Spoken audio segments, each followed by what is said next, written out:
tidak menerima Allah dari seorang hamba amalan ibadah sehingga menyaksikan hatinya beserta badannya.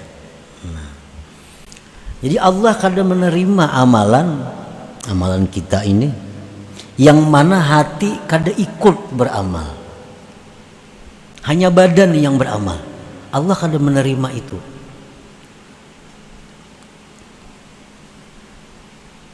Hatta yashhada qalbuhu ma'a badanihi, sehingga hatinya menyaksikan beserta badannya. Jadi kalau kita misal membaca Yasin, nah mata kita ke Yasin, mulut kita Yasin, hati kita pun Yasin. Nah ini ngarannya hati menyaksikan beserta badan. Nah itu yang bisa diterima oleh Allah Subhanahu wa ta'ala. Qala Nabi sallallahu alaihi wasallam kam min qa'imin hazzuhu min salatihi at-ta'ab wan nasab arada bihil ghafil. Berapa banyak orang yang berdiri sembahyang, tetapi ujar Nabi bagiannya dari sembahyang itu cuma lapah dan susah payah. Berdiri semalaman sembahyang, tapi kada dapat apa-apa, hanya dapat lapah, uyuh. Nah, Nabi menghendaki dengan ini adalah orang yang ghafil, orang yang lalai, orang yang lupa.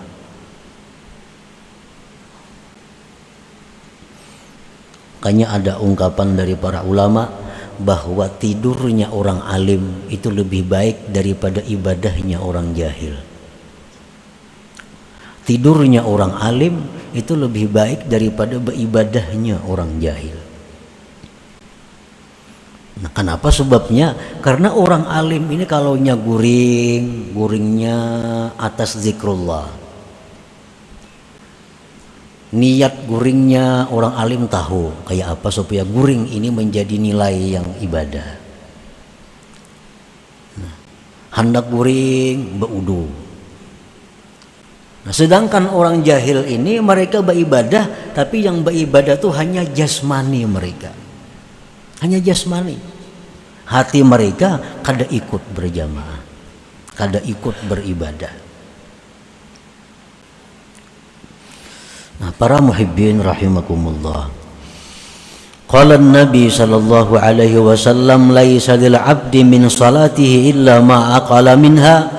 Ujar Nabi kita, tidak ada bagi seorang hamba dari sembahyangnya itu balasan kecuali yang dia sadar daripada sembahyang itu. Berapa persen sembahyang kita yang kita sadar, berapa persen yang dalam sembahyang itu kita khusyuk, itulah yang diberi nilai oleh Allah Subhanahu wa ta'ala. Nah, para muhibbin rahimakumullah, jadi sembahyangnya itu hanya sekedar untuk menunaikan tanggung jawabnya, hanya sekedar untuk melepaskan kewajibannya. Sedangkan pahala, sedangkan hadiah dari Allah kada mereka dapatkan. Jadi jangan beranggapan mengka itu jangan paraya sembahyang sama sekali. Nah itu anggapan yang salah. Itu banget lagi nih tuh. Mengpajang kada khusyuk juga sembahyangnya paraya sembahyang berpahala kada. Nah ini berat lagi. Sembahyang itu adalah menunaikan kewajiban kita. Dengan adanya sembahyang itu kita sudah terlepas dari siksa.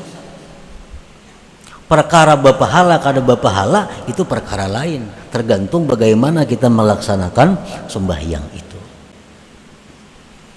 Nah, sama halnya ujar seorang raja, ujar raja, tiap-tiap rakyat isuk mesti datang ke istana membawa wadai. Bila kada membawa wadai datang ke istana dihukum. Maka rakyat ini berbundung-bundunglah esok hari membawa wadai. Tugasnya membawa wadai. Nyamankah wadainya, nang kadakah, nang maniskah, nang pahitkah, nang masamkah. Pokoknya bila datang ke istana bawa wadai, kada dihukum.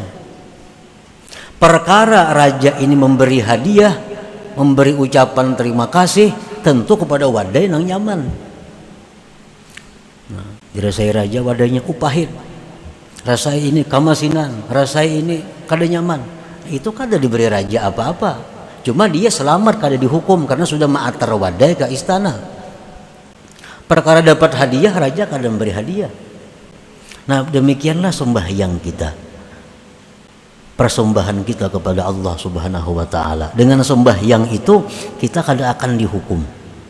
Tetapi apakah sembahyang itu mendapatkan faidah, mendapatkan hadiah dari Allah, tergantung sembahyangnya.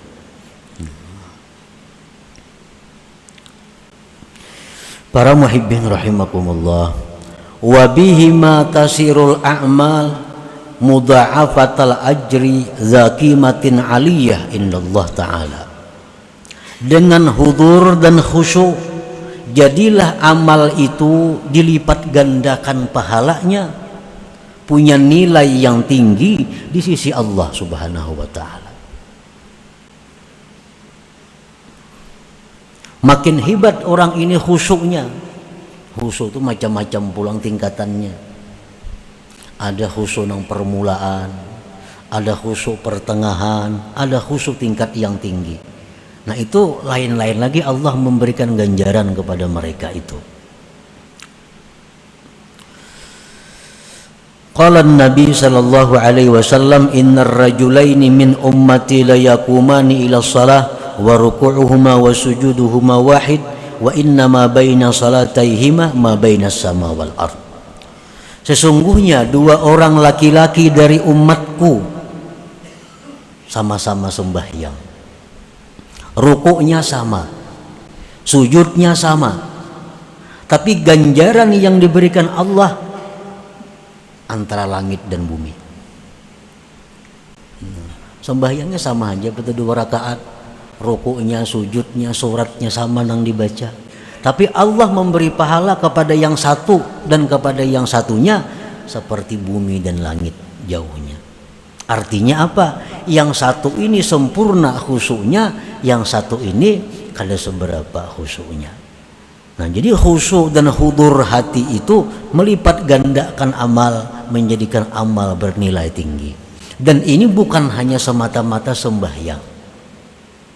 Kita berzikir itu diperlukan juga hudur dan khusyuk. Kita membaca Quran diperlukan hudur dan khusyuk. Kita membaca salawat diperlukan hadir hati dan khusyuk, supaya ibadah-ibadah kita itu diterima di sisi Allah Subhanahu wa ta'ala. Qala Ibnu Mas'ud, rak'atani min zahidin 'alimin khairun wa ahabbu indallah min ibadatil muta'abbidin al-mujtahidin ila akhirid dahri abadan sarmada. Berkata Ibnu Mas'ud radhiyallahu an, 2 rakaat dari orang yang zuhud, yang alim, lebih baik, lebih disukai di sisi Allah dari ibadah orang yang beribadah sampai sepanjang masa. Orangnya zuhud, dengan sebab zuhud ini lalu hatinya kosong dari selain Allah. Sembahyangnya lalu ini sadar, sembahyangnya itu dia hadir 2 rakaat saja, nilainya lebih daripada orang yang beribadat sampai hari kiamat. Nah, 2 rakaat saja. Makanya tadi ujar Imam Ahmad, maqalla amalun baraza min qalbin zahid, tidak sedikit, artinya tidak sedikit, banyak apabila amal itu timbul dari hati orang yang zuhud, dan amal itu sedikit bila mana timbul dari hati orang yang gemar kepada dunia. Nah, para muhibbin rahimakumullah, qala ba'dul ulama ar-ragibu fid dunya qalbuhu ghafilun 'anillah walau kana yaqulu Allah Allah 'alad dawam. Orang yang gemar pada dunia, hatinya itu lalai daripada Allah. Karena hati kita ini selalu mengingat apa yang dia cintai. Itu sudah pasti. Hati kita ini selalu mengingat dengan orang yang dicintainya. Bila yang dicintainya ini adalah Allah, maka hatinya selalu cenderungnya ke sana. Bila yang diingat ini adalah duniawi, maka hati pun cenderungnya kepada duniawi. Jadi hati kita ini cenderungnya kepada yang dicintainya. Orang yang gemar pada dunia itu hatinya lalai dari Allah, sekalipun mulutnya berkata Allah Allah selamanya. Orang berzikir Allah Allah Allah Allah Allah Allah Allah Allah Allah, tapi hatinya lalai, hatinya kemana-mana kan juga. Wazahid fid dunya zakarallah ala dawam walau qalla dzikruhu bil lisan. Sedangkan orang yang zuhud pada dunia itu dia ingat Allah selamanya walaupun mulutnya sedikit mengata Allah Allah. Amun amalannya kada banyak, kada Allah Allah itu. Cuma hatinya selalu kepada Allah karena yang dicintainya adalah Allah.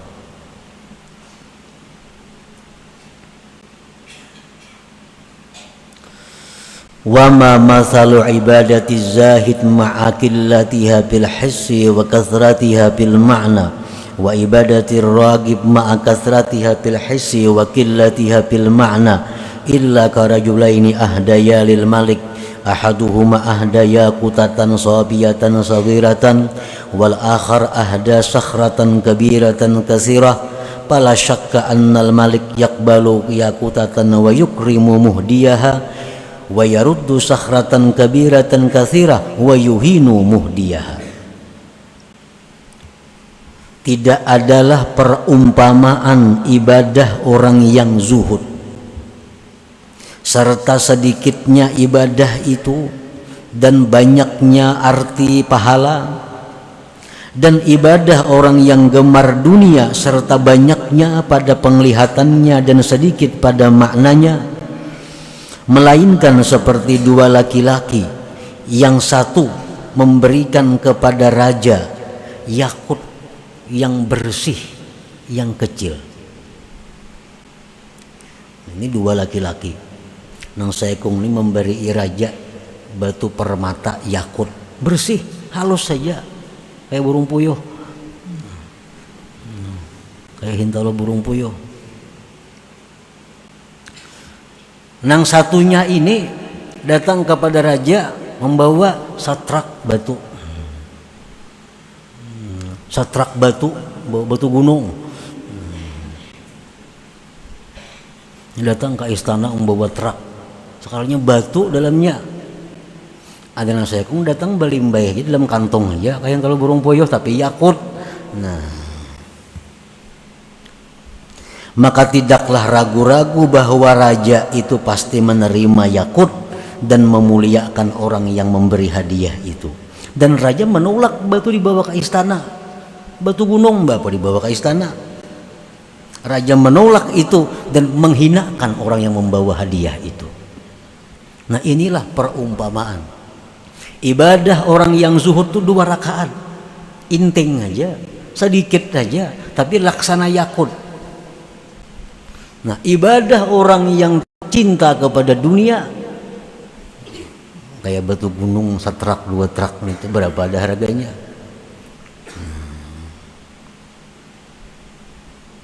Nah, itulah perumpamaan ibadah dari manusia yang dipersembahkan kepada Allah Subhanahu wa taala. Nah, para muhibbin rahimakumullah. Nah, jadi di dalam hikmah yang ke-45 ini pengarang hikam ini menekankan kepada kita untuk bersifat zuhud itu supaya ibadah kita ini bernilai. Nah, supaya kita itu sembahyang, beribadah lainnya bisa menghadirkan hati kepada Allah Subhanahu wa taala.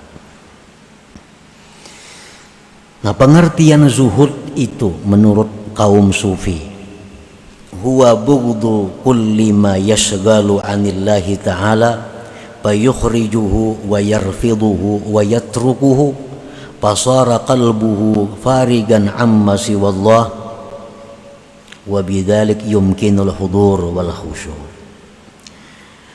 Zuhud itu artinya adalah membenci sesuatu yang melalaikan dia dari Allah. Membenci sesuatu umum, apakah sesuatu itu? Membenci sesuatu yang membuat dia lupa kepada Allah. Maka dia keluarkan dari hatinya, dia buang dari hatinya, dia tinggalkan daripada hatinya. Sehingga hatinya itu kosong dari selain Allah Subhanahu wa ta'ala. Nah, ini pengertian zuhud itu.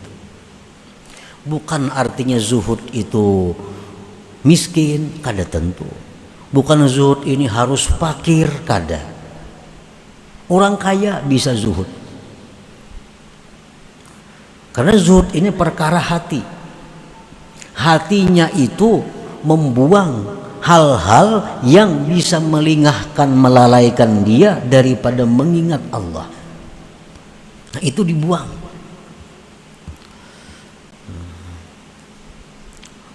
Umpamanya kita membaca Quran atau kita sembahyang, kita ini hendak khusyuk, hendak hadir hati kita nih, Allahu Akbar sembahyang. Nah, dalam sembahyang ini timbulan macam-macam. Nah, macam-macam timbulan itu ini. Nah, berarti nang timbulan-timbulan itu yang menyebabkan kita lengah. Nang timbulan-timbulan itu yang menyebabkan inya lalai. Nah, nang timbulan itulah nang satu persatu kita kurangi.